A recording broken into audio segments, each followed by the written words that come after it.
This is the Martini Mortgage Podcast with Kevin Martini. The mic is hot. Let's get this cocktail started. Hello and welcome. I am Kevin Martini, not just the host of the Martini Mortgage Podcast. I am also the branch manager and senior mortgage strategist with the Martini Mortgage Group at Benchmark Mortgage.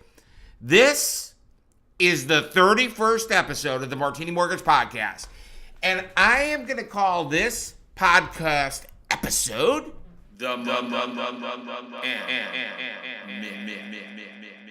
All right, enough of the sound effects. Seriously, do you think that closing at the end of the month matters?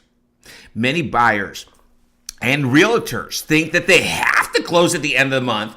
And I feel people believe this because they feel they'll be saving a ton of money. However, is it true? Is it beneficial to close at the month end or in the middle of the month or at the first of the month?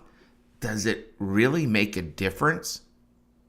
When we look at the month-end myths, consumers are buying a home are accustomed to ask to close at the end of the month. Now, I have found that some real estate professionals want to close at the end of the month, and some real estate professionals do this because they're fearful their client is going to lose money if they do not close at the end of the month. And this is simply not the case. Friends, it is not necessarily a problem to close at the end of the month from a cost perspective, although it could potentially be in the form of a temporary cash flow perspective. Let's use this hashtag Kevin Martini Live and look at this. But first, let me ask you this question. What is more? Okay, you might need to get a pen and pencil. A half a dozen of donuts from Krispy Kreme or 6 donuts from Krispy Kreme? I'll let you think about that for a second. Okay, if you said Kevin Martini, they are both the same, you would be 100% correct. To unpack this end of the month myth, you have to understand how interest works. You see, when you get a home loan, your interest costs are exactly the same regardless of when you close. So it's 6 of one or a half a dozen of the other. You see, mortgage interest, you do not pay interest until you have used the money. Very important that I repeat this to you real quick. When you have a mortgage, you are only paying the interest for when you are using the money. One thing that you also need to know, mortgage interest is paid in arrears. Okay, when your mortgage payment is due on the first of the month, it is actually for the previous month's interest. And this is materially different than how your rent is paid today if you're renting. When you rent, you are paying your rent in advance. So let me just pick a month for illustration purposes. My wife was born in August, so let's use August for illustration. What I'm going to share to you is going to be true for any month in any year. If you rent and it is August 1st, you will pay on the 1st of August your rent for the entire month of August. You are paying your housing costs in advance. Now, when you have a mortgage, August interest is paid on September 1st. It's just kind of different. Different doesn't make it worse or better. In England, they drive on a different side of the road, not the wrong side of the road. So when you rent, you're paying your rent in advance. With a mortgage, you're paying the interest in arrears. Does that make sense? Now, to unpack this month-end myth, you have to understand interim interest. Since real estate closings occur on different days of the month, it would cause a ton of different due dates for mortgage payments. So to keep order or to keep uniformity, all mortgage payments are due on the first of the month for the previous month's interest. Now, here is the question you should be asking. Kevin Martini, what about the initial month that you close on your home?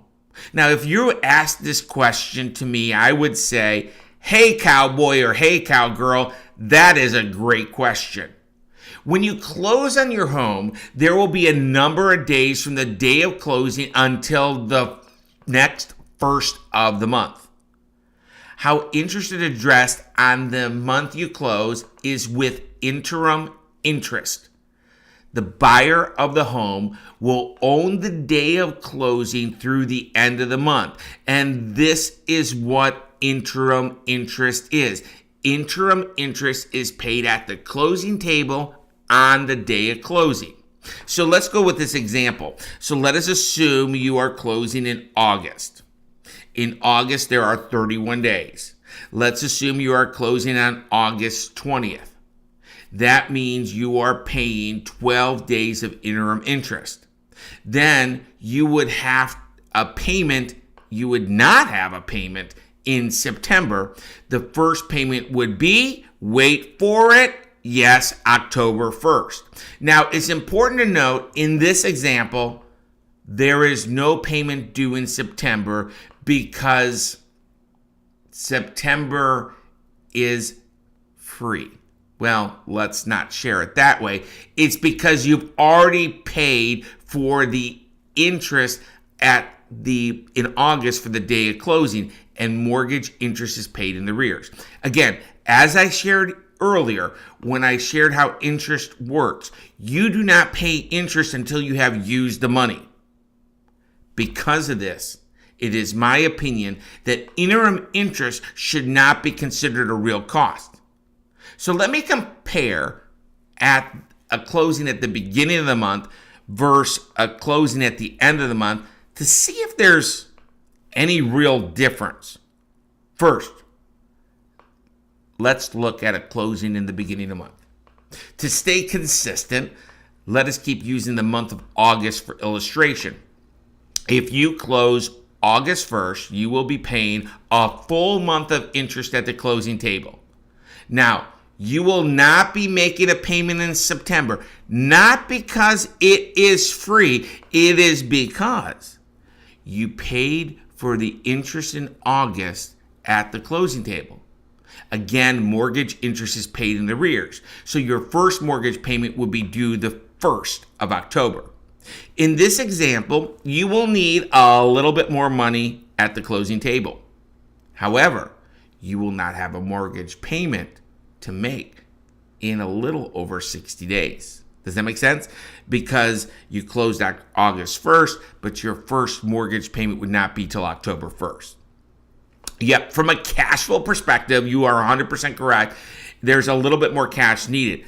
However, you have 60 days plus of air support until your first mortgage payment is due. Now, let me kind of shift some gears. What does it look like if you're closing at the end of the month? Let us say that you closed on the 31st of August. You would just pay 1 day of interim interest at closing table. You would not have a payment in September because you paid your August interest at the closing table, and your very first mortgage payment will be due in a little over 30 days later on October 1st. Yes, a little less cash is needed compared to the closing at the first of the month, but your first payment is due a little bit over 30 days, whereas the closing the first of the month, your mortgage payment is not due for 60 days plus out. So, which is better? Here is a news flash.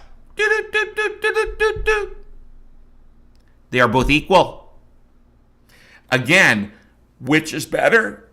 It's, again, like driving in England. England doesn't drive on the wrong side of the road. They drive on a different side of the road when you're in England. Regardless of when you close, first, middle, or end of the month, you're paying the same. Now, there is an advanced Kevin Martini strategy that I can deploy to give you an edge with closing during the beginning of the month.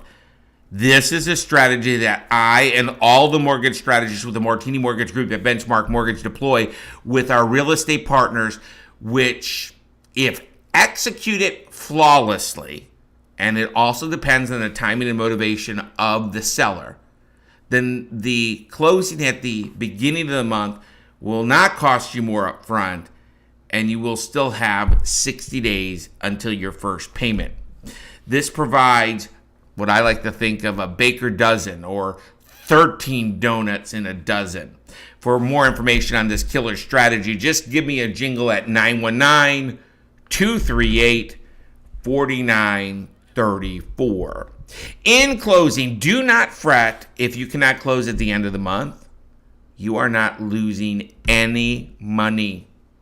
I hope this was helpful, and now you realize that closing at the end of the month or the first of the month or in the middle of the month is all the same. It is my goal in this episode of the Martini Mortgage Podcast that you also have a better understanding of the term interim interest. And I hope the myth is busted on month-end closings. I am Kevin Martini, and I am a mortgage strategist that has built my professional career by providing trusted advice to the families I serve. I've been in the financial services since the late 80s, and every day I'm humbled by the opportunity to serve as a mortgage strategist and a partner to the realtors I work with. If you need, or if you want, help, please give me a jingle, 919-238-4934. Thank you for tuning into the Martini Mortgage Podcast, episode 31, The Month-End Myth. Remember, it does not matter how big the house is.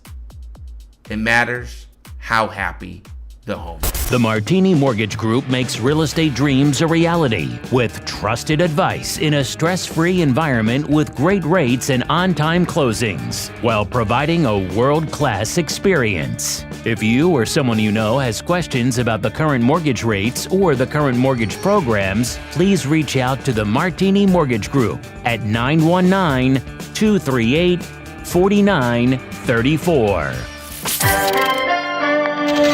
The information contained in this podcast presentation is for general product information purposes only. Arklatex Financial Services, LLC, NMLS number 2143, doing business as Benchmark Mortgage, makes no representations or warranties of any kind expressed or implied about the completeness, reliability, suitability, or availability with respect to the information, products, or services. All loans subject to borrower qualifying. Other restrictions may apply. Branch Manager Kevin Martini, NMLS number 143962. Branch located at 5650 Six Forks Road, Suite 101, Raleigh, North Carolina, 27609. Contact the branch by calling 919-238-4934. Equal housing opportunity.